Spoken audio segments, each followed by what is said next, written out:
Bonjour, cette charmante voix vous informe que si cette vidéo vous procure du plaisir, vous pouvez cliquer sur le pouce bleu et vous abonner à la chaîne de Mew. Au revoir. Bonjour à tous les amis, j'espère que vous allez bien, ici c'est Mew. Bienvenue à ceux qui me découvrent, c'est un honneur de vous avoir ici avec nous aujourd'hui. On se retrouve aujourd'hui pour du thread Horreur. Cette histoire elle est vraiment très récente et il y a de quoi devenir hyper parano. Ce thread traite d'un sujet d'actualité, vous en avez tous entendu parler, je parle bien évidemment des vaccins anti-Covid. Bienvenue dans cette histoire malsaine et effrayante. Cette histoire elle se passe sur Nice.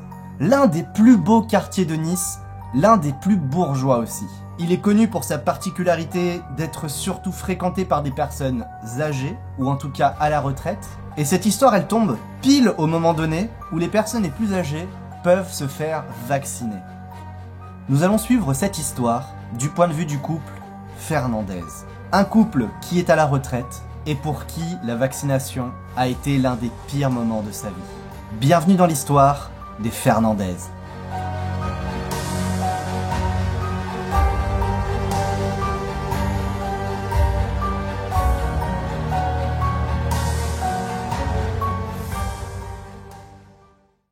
Qui sont les Fernandez? Les Fernandez, c'est un couple de personnes plutôt âgées. Ils ont tous les deux 70-72 ans dans ces eaux-là. Et ils habitent sur Nice, dans un magnifique quartier. Car se trouvant près de la mer et près des commerces, c'est les vacances tous les jours, du moment que tu as une bonne retraite. Je crois que j'irai jamais là-bas, moi.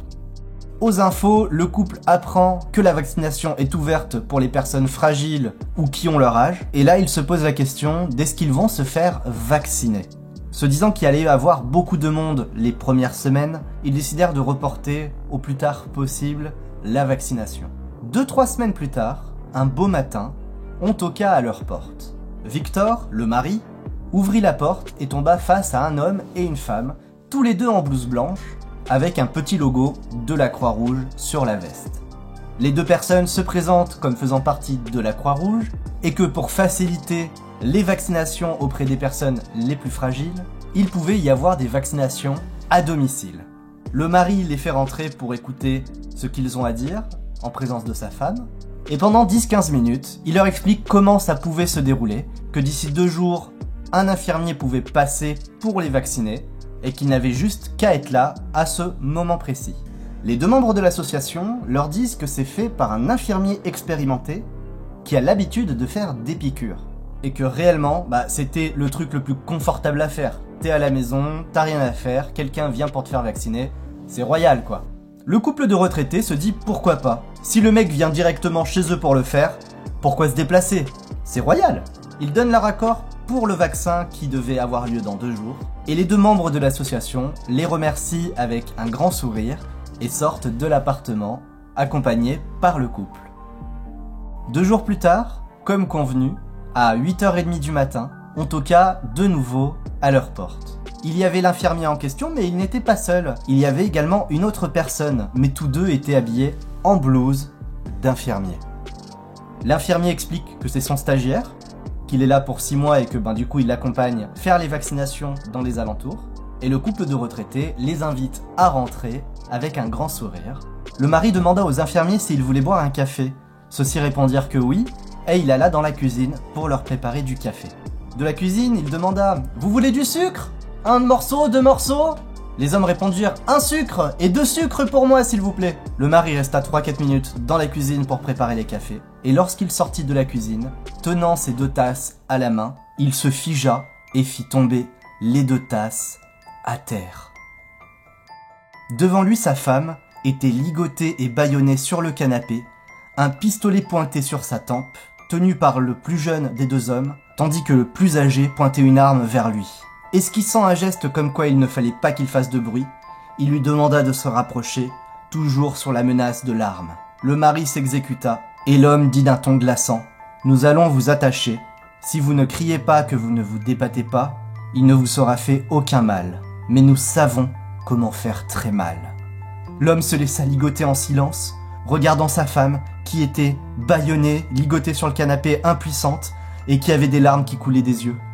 Les deux hommes poussèrent Victor sur le canapé, à côté de sa femme, redressèrent le couple pour qu'il soit bien assis, et les deux infirmiers s'assirent en face d'eux sur des chaises. Il n'y avait aucun bruit dans l'appart. Et des dizaines d'idées s'entrechoquaient dans le cerveau du couple. Qui étaient ces hommes? Ce n'est pas des infirmiers. Qu'est-ce qu'ils font là? Qu'est-ce qu'ils vont nous faire? On va mourir! Le plus âgé des deux faux infirmiers prit la parole. Nous sommes là pour vous cambrioler. Une fois que nous avons fini de vous cambrioler, nous allons vous laisser attacher. Vous serez assez confortable pour ne pas avoir de marque et vous serez secouru dans moins d'1 heure. Le but de la manœuvre, c'est de ne pas vous faire mal. Ne nous y forcez pas. Après les avoir fouillés, pour être sûr qu'ils n'avaient aucun téléphone sur eux et qu'ils ne puissent pas se défaire de leurs liens, les deux hommes entreprirent de retourner l'appartement. Des bijoux, des objets de valeur, du liquide, du cash. Ils emmagasinèrent tout dans leur sac à dos et le plus jeune des infirmiers se dirigea vers le couple. Il pointa son arme sur la tête du mari et demanda à l'épouse « Est-ce qu'il reste des choses ici ? Est-ce qu'il vous reste du cash, des bijoux quelque part ?» La femme hocha la tête rapidement sous la menace de l'arme. Elle ne voulait pas que son mari meure. Elle ne voulait pas qu'il lui fasse du mal. L'homme attrapa la femme, la fit se lever, lui arracha son bâillon et lui demanda où étaient les objets de valeur. Il accompagna la femme dans la chambre et dans le dressing, derrière des affaires, un coffre caché dissimulait de l'argent liquide. L'homme se servit royalement, ne laissant plus rien, nettoyant intégralement le coffre de ce qu'il contenait. Il ramena ensuite la femme dans le salon et la jeta sur le canapé. Le mari regardait sa femme. Elle était terrifiée. Mais lui aussi, il était terrifié. Les deux hommes revinrent s'asseoir en face du couple en leur disant qu'ils avaient fini, qu'il fallait que le couple se tienne sage, car ils étaient armés et que s'ils les entendaient crier, ils n'hésiteraient pas à revenir pour se venger. Les deux hommes prirent les téléphones portables du couple et arrachèrent la ligne fixe de la maison. Une fois qu'ils étaient certains que le couple était bien attaché, ils se dirigèrent vers la porte d'entrée, sortirent et enfermèrent le couple âgé à clé avec le trousseau du couple. Le couple de personnes âgées resta là pendant 10, 20, 30, 40 minutes, immobile, essayant de se défaire des liens. Mais c'était trop dur. Les liens étaient trop bien attachés. Ils se regardaient tous les deux en pleurant. Ils essayaient de se blottir l'un contre l'autre pour se rassurer. Après ce qui leur sembla être une éternité, on toqua à leur porte. Mais avec le bâillon sur la bouche, les sons qu'ils émirent ne furent pas assez forts, et les bruits sur la porte s'arrêtèrent. Ils étaient désespérés. Soudain, ils entendirent des clés s'introduire dans la serrure. Les deux hommes, ils étaient en train de revenir. Non, ils allaient les tuer. La porte s'ouvrit. Ce n'étaient pas les deux hommes. C'était leur fille. Elle avait un petit sac de courses avec elle, rentra dans le salon, et quand elle vit ses deux parents ligotés sur le canapé, elle fit tomber ses courses et se jeta sur eux. Elle enleva le bâillon de son père et de sa mère. « Qu'est-ce qui se passe? Qu'est-ce qui se passe, papa, maman? Qui vous a fait ça? Va fermer la porte à clé. Mets les verrous, mets les 3 verrous de la porte et appelle la police. » La fille s'exécuta sans avoir même pris le temps de détacher ses parents. Elle ferma la porte à triple tour et appela la police à la rescousse. Elle retourna ensuite dans le salon, détacha ses parents et les prit dans ses bras pour les réconforter. Ils étaient tous deux traumatisés et leur fille en était pas loin. La caserne de police n'était même pas à 15 minutes de l'immeuble et la police arriva en 10 minutes. Ils arrivèrent rapidement dans l'immeuble et chez les Fernandez. Et après avoir compris exactement ce qu'il s'était passé, ils demandèrent du renfort pour boucler la zone. Les 3 policiers demandèrent au couple Fernandez, après avoir fait un rapide état des lieux, de les suivre pour les accompagner au poste de police pour déposer une plainte et faire les papiers nécessaires à la recherche des 2 hommes. Ils aidèrent le couple à se lever car leurs membres étaient douloureux. Être assis sur un canapé pendant 1 heure, ligoté fermement, ça laisse des séquelles, surtout quand vous êtes un peu âgé. Et c'est au moment de sortir de l'immeuble qu'ils croisèrent 2 infirmiers qui descendaient des escaliers. C'étaient les 2 hommes qui avaient séquestré le couple.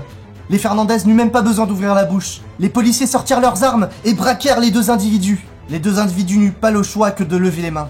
Et c'est comme ça que les 2 cambrioleurs furent appréhendés. Mais que foutaient ces 2 infirmiers aux étages supérieurs?